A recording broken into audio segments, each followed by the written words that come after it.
오늘 사무엘상 17장에 보면 블레셋 사람들이 군대를 모으고 싸우려고 유대 지역으로 와서 진을 쳤습니다. 엘라 골짜기라고 하는 곳을 중심으로 한쪽으로는 블레셋 사람들이 진을 치고 또 다른 한쪽으로는 이스라엘 사람들이 진을 치고 있습니다. 그리고 그 사이에 골짜기가 있죠. 17장 4절에 보면 그 상황에서 블레셋 쪽에서 한 사람이 나오게 되는데 그 사람을 싸움을 도두는 자라고 그렇게 설명을 합니다. 그 사람의 이름은 골리앗이고요. 가드, 블레셋의 아주 큰 성 중에 하나인 가드라고 하는 그 성의 사람입니다. 그의 키는 6규빗 한 뼘이라고 해서 계산을 해보면 한 3m 정도 돼요. 정말 크죠. 그리고 머리에 노투구를 썼고 몸에는 비늘 갑옷을 입었다. 비늘 갑옷은 그 당시에도 철로 된 얇게 해서 한 700개 내지 1000개 정도로 갑옷을 만들어서 그렇게 입는 일들이 많았다고 합니다. 그리고 갑옷의 무게가 어느 정도냐 하면 놋 5,000세겔이라고 하는데 갑옷의 무게만 57kg입니다. 그냥 우리 보통 우리 여자분들의 몸무게 아닌가요? 제가 말을 잘못했네요. 그리고 다리에는 놋 각반을 싹 쳤고요. 그 다음에 어깨 사이에는 놋 단창을 메었고 그 창자루가 배틀채 같다고 합니다. 그리고 창날은 철 600세겔이라고 돼요. 창날만 해도 한 7kg 정도 되죠. 그러니까 한번 상상해 보면 어때요? 뭐 그 정말 3m 정도 되는 사람이 50kg, 57kg 정도 되는 갑옷을 입고 또 뭐 한 7kg 정도 되는 그 창을 가졌는데 정말 편하게 그냥 이렇게 자유자재로 사용하는 그러한 모습을 보면 정말 압도당하기 쉬운 그와 같은 상황이 되겠죠. 8절에 보면 어떻게 합니까? 이스라엘 군대를 향하여서 이렇게 외칩니다. 너희가 어찌하여 나와서 전열을 버렸느냐? 나는 블레셋 사람이 아니며 너희는 사울의 신복이 아니냐? 이 골리앗은 이스라엘 사람들을 향해서 군인들을 향해서 너희들은 사울의 신복이 아니냐 이렇게 이야기를 해요. 너희는 한 사람을 택하여서 내게로 내려보내라 이렇게. 뭘 하자는 걸까요? 1대1로 맞짱을 뜨자 이야기를 하는 거죠. 1대1로 맞짱을 뜨자. 그가 나와 싸워서 나를 죽이면 우리가 너희의 종이 될 것이고 만일 내가 이겨서 그를 죽이면 너희가 우리의 종이 되어서 우리를 섬기게 될 것이다 이렇게 이야기합니다. 그러면서 10절에 보면 의도적으로 이렇게 큰 소리로 이스라엘을 향해서 이야기하는 이유가 있습니다. 내가 오늘 이스라엘의 군대를 모욕하였으니 사람을 보내어 나와 더불어 싸우게 하라. 이런 이 골리앗의 이 말을 듣고 어떻게 하죠? 11절의 반응을 보면 어떻습니까? 사울과 온 이스라엘이 블레셋 사람의 이 말을 듣고 놀라 크게 두려워하니라. 아주 두려워하죠. 여러분 혹시 영화 황산벌을 보셨나요? 황산벌 보신 분들 계세요? 전쟁 치르기 전에 뭘 하죠? 먼저 이쪽 저쪽에서 나와서 막 욕으로 상대방의 기선을 제압하는. 고대 전쟁에서도 실질적으로 이렇게 전투를 하기 전에 상대방의 길을 꺾기 위해서 말로 이렇게 막 상대방을 그냥 좀 주눅들게 하기도 하고 하는 그런 일들이 꽤 있었는데요. 오늘 나와 있는 이 본문을 통해서 우리가 보면 이 골리앗을 통해서 이미 이스라엘 백성들은 지금 굉장히 두려움을 느끼고 있습니다. 장면이 바뀌어요. 12절에 보시면 다윗이 이새라고 하는 사람이 있었는데 이 이새에게 8명의 아들이 있었는데 그 중에 3명이 위로부터 해서 3명이 사울을 따라서 전쟁터에 나갔습니다. 그 3명의 이름이 나오죠. 엘리압과 아비나답과 삼마. 우리가 16장에서 살필 때 이 세 사람 이름이 거론이 됐었죠. 사무엘이 기름을 부으려고 할 때 이 아들들을 다 지나가게 했는데 7명의 아들들을 지나가게 했는데 그 중에 딱 3명의 이름만 거론을 했습니다. 그 3명이 바로 엘리압과 아비나답과 삼마예요. 그리고 4번째부터는 이름을 아예 언급하지도 않았죠. 그런데 이 3명이 전투에 참여하고 있습니다. 오늘 이 장면을 보면서 16장에서 왜 하나님께서 이 셋을 그냥 외모를 보지 말고 내가 택한 사람 아니다 라고 이야기하셨는지를 이 17장에서 우리에게 힌트를 좀 주고 있어요. 이들은 하나님 보시기에 아름다운 모습으로 이들의 내면이 채워져 있지 않은 거예요. 14절을 보면 다윗은 막내죠. 15절에 보시면 16장에서 다윗이 기름 부음을 받은 후에 이 사울이 굉장히 악령에 시달리게 될 때 어떤 사람이 그러면 수금을 잘 타는 사람을 불러서 수금을 타게 하면 좋겠는데 하면서 천거한 사람이 바로 이 다윗이죠. 그래서 다윗이 사울 왕 옆에서 이런 악령에 시달리게 될 때 수금을 타서 다윗 왕이 아주 평안함을 누리게 된 이야기를 적고 있습니다. 그러면서 이 17장에 나오는 골리앗과의 전투 이것이 어떻게 연결되는가 우리가 궁금해할 수도 있는데 15절이 그 부분을 설명을 해줘요. 15절에 보시면 다윗은 사울에게로 왕래하며 베들레헴에서 그의 아버지의 양을 칠 때에 그러니까 사울 왕 바로 옆에 항상 있지 않았고 어땠을까요? 양을 보통 치다가 사울 왕에게 그와 같은 증상이 나타나면 또 왕궁에서 누가 부르면 가서 사울을 위해 수금을 타는 그와 같은 일들을 반복했던 것 같습니다. 자, 16절에 보시면 어때요? 그 블레셋 사람이 40일을 조석으로 나와서 몸을 나타내었더라. 이 구절이 굉장히 중요한 구절입니다. 우리가 이 다윗과 골리앗의 전투를 살피는데 이 16절은 정말 중요한 구절이 되죠. 여러분 한번 상상해 보십시오. 40일 동안 아침 저녁으로 하루에 2번 나와서 이렇게 길을 확 죽여놓고 가는 거예요. 나올 사람 나와, 나올 사람 나와 하고 욕박하고 하는데 이 40일 동안 하면 80번을 들은 거잖아요. 어떨까요? 여러분 막 주눅 들게 하는 이야기 한 번 들어도 힘들죠. 2번 들으면 첫 번째 들었던 것보다 더 힘들어요. 이게 면역력이 생기는 게 아니라 아예 어떻게 될까요? 자포자기하면서 그냥 당연하게 받아들이기 굉장히 쉬운 거죠. 지금 이스라엘 백성들의 상황이 그렇다는 거예요. 40일 동안 그러니까 하루에 2번씩 나와서 블레셋 이 장수가 나와서 이렇게 모욕하고 하는데도 이제는 누구 하나 이렇게 나설 그런 어떤 용기조차도 잃어버린 그 같은 장면을 이야기합니다. 17절에 보시면 이제 아버지 이새가 아들 다윗에게 이야기를 합니다. 형들을 위해서 볶은 곡식 한 에바 그리고 떡 10덩이를 가지고 진영으로 가서 형들에게 주고 또 치즈 10덩이를 가져다가 천부장에게 주고 내 형들의 안부를 살피고 증표를 가져와라. 이 증표를 가져와라라고 하는 것이 아들이 살아있는지 죽었는지 그거 알게 해달라 이런 의미로 해석하는 분들도 있는데 제가 볼 때는 그거보다는 그 당시에 전쟁을 치르는데 이게 이미 우리가 아는 것만 해도 40일이잖아요. 골리앗이 나와서 막 하는 것만 해도 40일인데 이 군사들이 식량 조달하는 것이 굉장히 어려웠겠죠.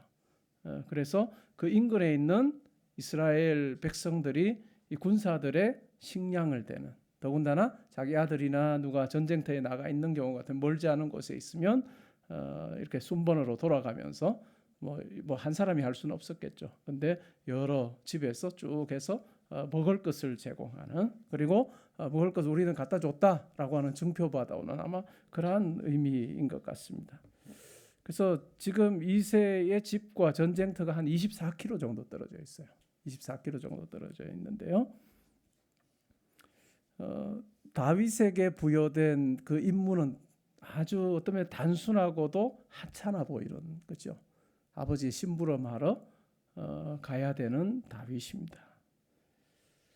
19절에 보시면 그때 사울과 그들과 이스라엘 모든 사람은 엘라 골짜기에서 블레셋 사람들과 싸우는 중이더라. 그래서 아버지의 그 명을 받아서 이제 심부름을 하러 갑니다. 전쟁 중에 있죠. 다윗이 가서 있을 때도 대치 상황이었습니다. 그래서 23절에 보시면요, 마침 블레셋 사람인 이 골리앗이 나와서 이전과 같은 이야기를 계속 하는 거예요. 그러니까 이스라엘 백성들의 길을 죽이고 모욕하고 하는 것 같은 일을 합니다. 근데 24절에 보면 또 똑같이 뭐예요? 이스라엘 백성들은 심히 두려워하여서 그 앞에서 이제는 도망합니다.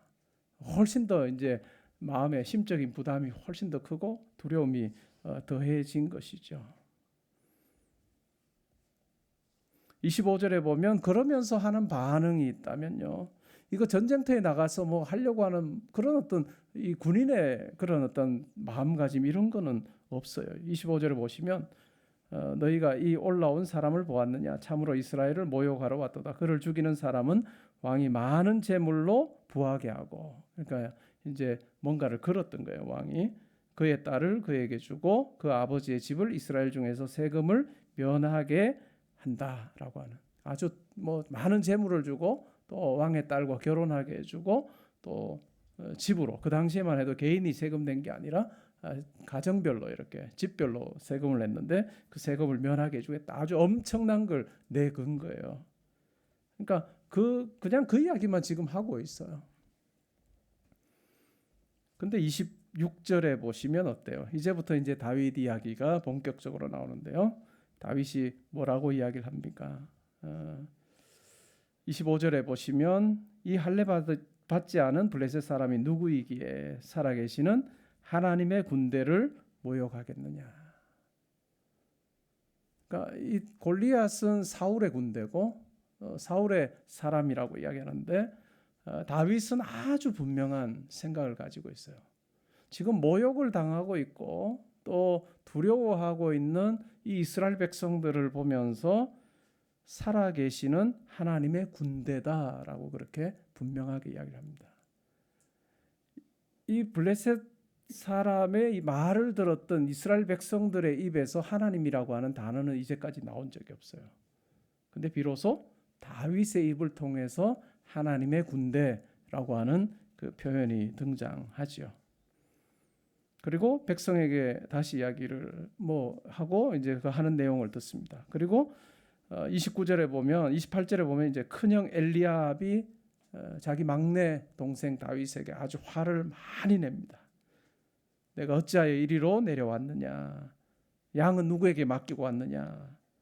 그러면서 이렇게 이야기해요. 나는 내 교만과 내 마음의 완악함을 아노니 내가 전쟁을 구경하러 왔구나. 네가 지금 뭐 전쟁에서 왈가왈부할 수 있는 그런 입장이 아니라는 거 내가 잘 알고 있는, 너 지금 헛소리만 하고 있구나, 큰 소리만 치고 있구나, 이렇게 이야기를 해요.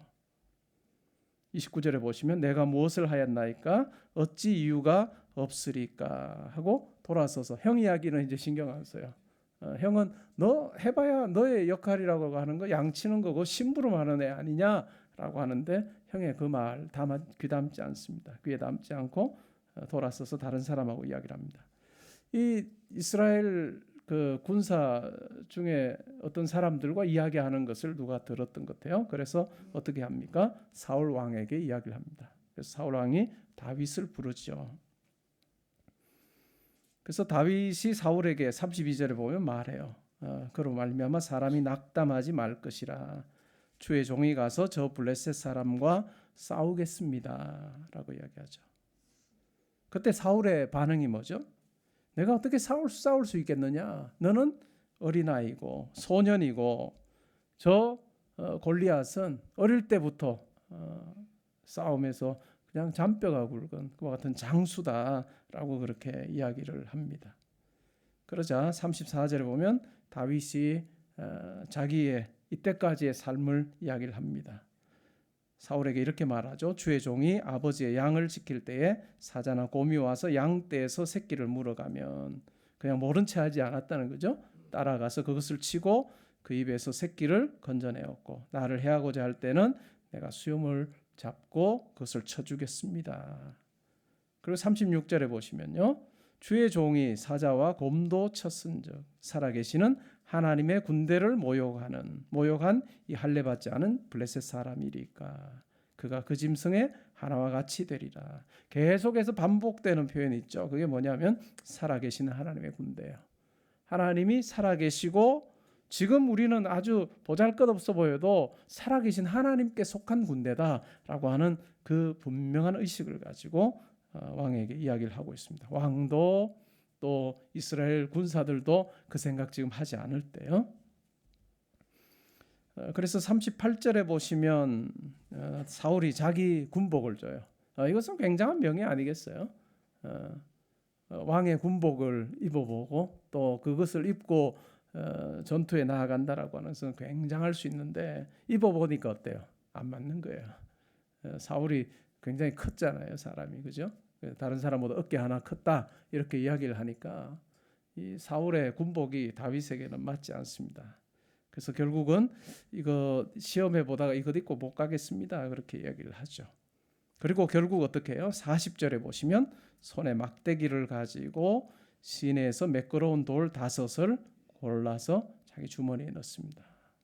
그리고 물매를 가지고 블레셋 사람에게로 합니다. 한번 생각해 보시면요, 엘라 골짜기 골짜기를 중심으로 해서 양쪽으로 이 블레셋과 이 이스라엘 진영이 딱 팽팽하게, 물론 팽팽하다기보다는 일방적으로 이쪽으로 블레셋 쪽이 아주 우세한, 그러면서 어쨌든 대열은 갖추고 있는 그런 어떤 장면이죠. 근데 그 골짜기로 내려가서 돌을 줍고 있는 다윗을 한번 상상해 보십시오. 아주 긴장감이 막 도는 그 상황에서 저기에는 정말 큰 거구가 와 있고 아주 뭐 온갖 장비를 다 가지고 그렇게 준비된 채로 있고 다윗은 옷을 입어봐도 안 맞으니까 결국은 그냥 막대기하고 물맷돌 5개 챙기는 그 모습 한번 생각해 보면요, 여러분들이 만약에 다윗이라고 생각해 보면 어떨까요?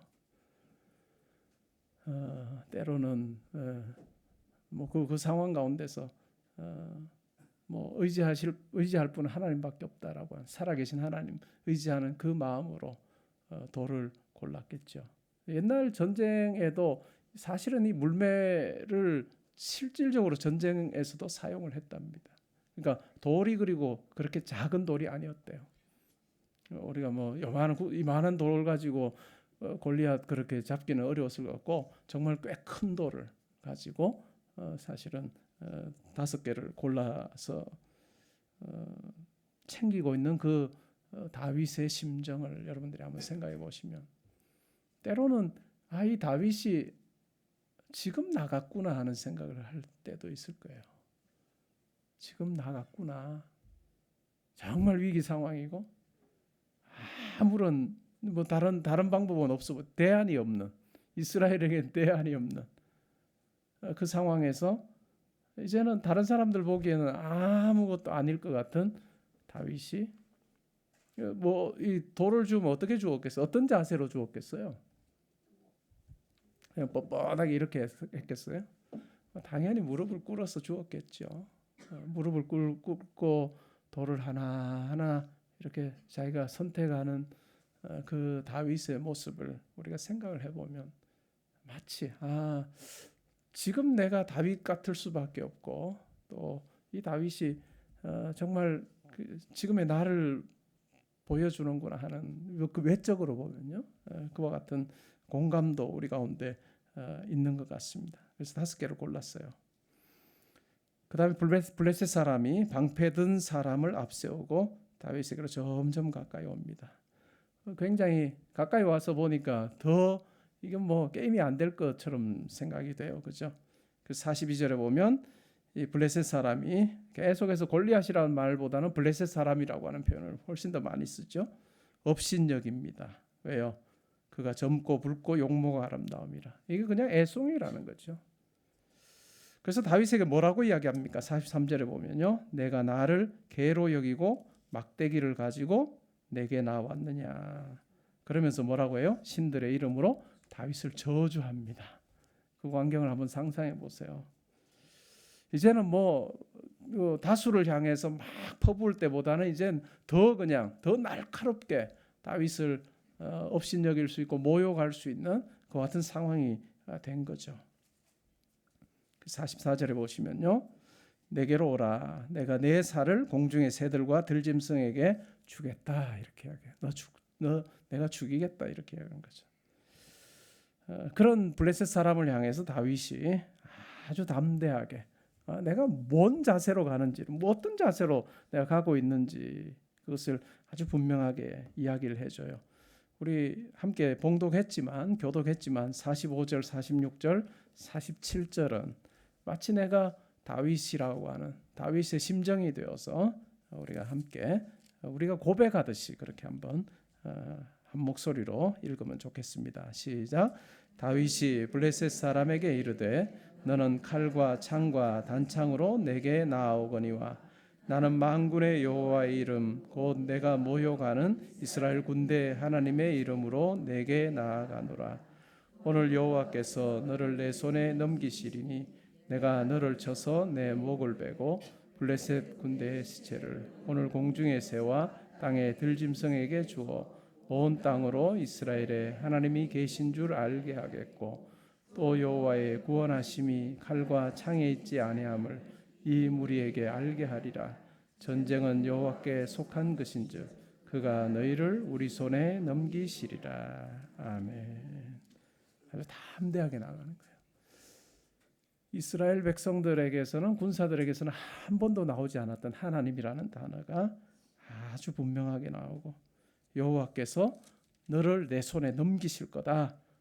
그리고 온 땅으로 이스라엘의 하나님이 계신 것을 알게 하겠고, 또 여호와의 구원하심이 칼과 창에 있지 아니하고 하나님에 속해 있다라고 하는 것을 보여주겠다라고 하면서 하나님을 의지하면서 담대하게 나아갑니다. 이제 둘이 마주하게 되죠. 그때 빨리 달리면서 다윗이 손을 주머니에 넣어서 돌을 가지고 물매를 던져서, 그 뒤로 여러분들이 잘 알고 있는 우리가 4절에서 7절의 이 골리앗의 묘사 속에서 다른 데는 다 그냥 꽁꽁 다 쌓여 있어요. 어디만 안 쌓여 있을까요? 얼굴만 무방비 상태예요. 근데 그 가장 그 약점인 이 얼굴, 이마를 사실 물맷돌로 다윗이 맞추게 되죠. 그래서 결국은 이제 넘어가서 죽게 되고 넘어지게 되고 칼이 없어요. 그래서 결국 누구 칼로 목을 베요? 블레셋의 이 골리앗의 칼로 사실은 이 골리앗을 죽입니다. 그리고 나서 이제 전세는 완전히 바뀌어서 결국은 블레셋 사람들이 많이 죽게 되죠. 그 다음에 55절부터 해서 8장 5절까지 우리가 성경을 읽다 보면 아니 갑자기 왜 이 본문이 나와? 이렇게 하는 본문 중에 하나예요. 뭐예요? 군사령관 아브넬에게 뭐라고 물어요? 사울이 이 소년이 누구의 아들이냐? 앞에 16장에서는 자기 옆에서 이거 다 해주고 했는데 갑자기 누구의 아들이냐라고 물어요. 그러니까 잘 모르겠습니다 라고 이야기를 하죠. 그러니까 이제 너는 이 청년이 누구의 아들인지 물어보라 라고 이야기를 합니다. 그래서 58절에 보면 소년이여 누구의 아들이냐? 다윗이 이렇게 말합니다. 나는 주의 종 베들레헴 사람 이새의 아들입니다. 그렇게 이야기를 해요.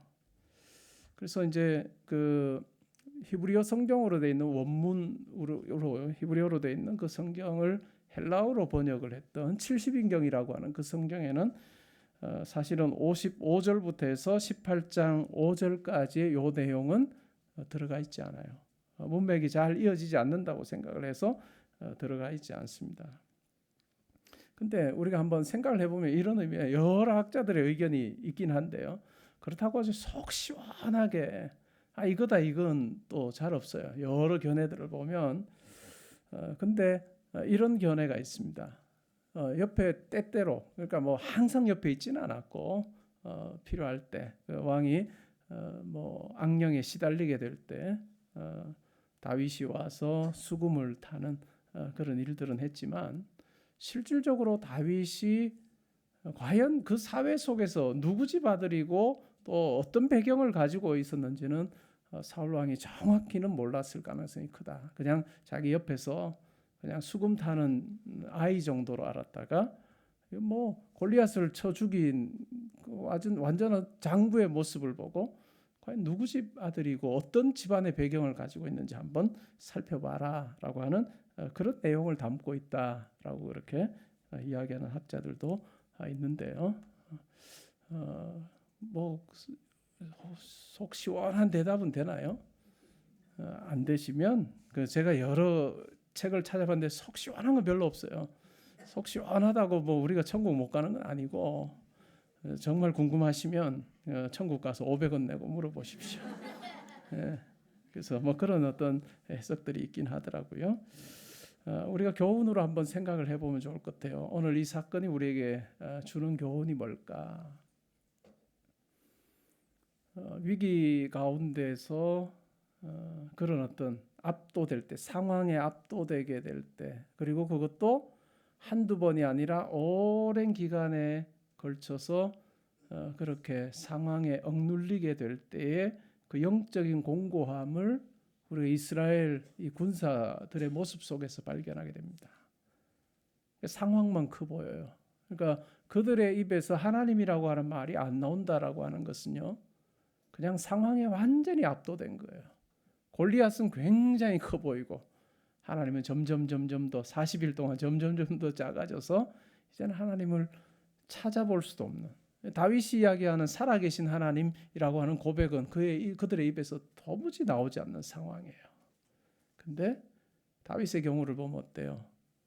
그와 같은 광경을 보았을 때 그냥 그럴 수 있지라고 이렇게 참지 않아요. 참지 않고 그 상황 앞에 바로 믿음으로 맞서는 그 같은 모습이 있습니다. 우리가 신앙생활하면서 필요한 것이 뭘까요? 상황에 압도당하는 나를 느낄 때 그냥 내버려 두지 않는 게 중요해요. 내버려 두지 않고 기도의 자리에서, 말씀 묵상의 자리에서 상황보다 훨씬 더 크신 하나님을 내가 붙잡는 그 고백이 우리 가운데 필요합니다. 그래서 상황 앞에 계속 그냥 엎드려져서 하나님이 점점 더 작아지는 그러한 쪽으로 나가게 해서는 안 된다는 거죠. 우리의 기도의 자리가 그렇고요, 우리의 예배의 자리가 그렇습니다. 때론 우리가 교회 밖에서의 삶에서 신앙이 이렇게 좀 줄어들 만한 그런 일들도 생기고 또 경험하게도 되죠. 어떤 상황들이 우리를 힘들게 할 때도 있지만 기도의 자리에서 우리가 하나님 이것 되게 해주십시오, 저거 이루어 주십시오, 이것 이전에 우리에게 필요한 게 뭘까요? 크신 하나님을 기억하는 거예요.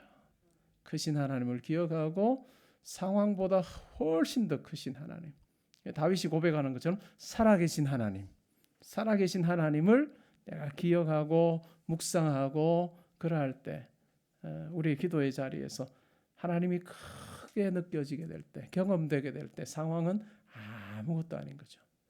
뭐 농구 선수가 아무리 뭐 2m 20 이렇게 된다 해도 저 하늘에서 보면 어떨까요? 뭐 망원경으로 봐도 안 보이는 존재예요. 그렇지 않아요? 상황이 그렇다는 거죠. 온 우주 만물을 창조하신 하나님께서 보시기에는 아무것도 아닐 수 있는 그런 어떤 상황을 하나님의 관점에서 우리가 볼 수 있는 그와 같은 우리의 신앙생활에서, 경건생활에서의 그런 어떤 지혜, 그것이 우리 가운데 필요한 것 같습니다. 그래서 40일 동안 내버려 두지 않는 것이 중요하다는 것이죠. 그런 의미에서 수요일 여러분들이 나오셔서 또 여러분의 개인 기도 시간에 또 주일에 예배 시간에 하나님을 생각하고 묵상하는 것은 매우 의미 있는 일이라고 할 수 있습니다. 오늘 이 말씀을 통해서 우리가 배우게 되는 영적 교훈 하나, 상황보다 크신 하나님 우리가 붙잡고 하나님께서 내 삶을 통해서 내 가운데 나의 삶 가운데 함께 하실 때 어떤 상황도 나를 압도하거나 나를 질질 끌고 갈 수 있는 것 없다는 것 우리가 기억하며 믿음으로 하나님을 더욱더 붙들 수 있는 저와 여러분 되시기를 주의 이름으로 축복합니다. 우리 함께 찬송 2장 드리겠습니다. 93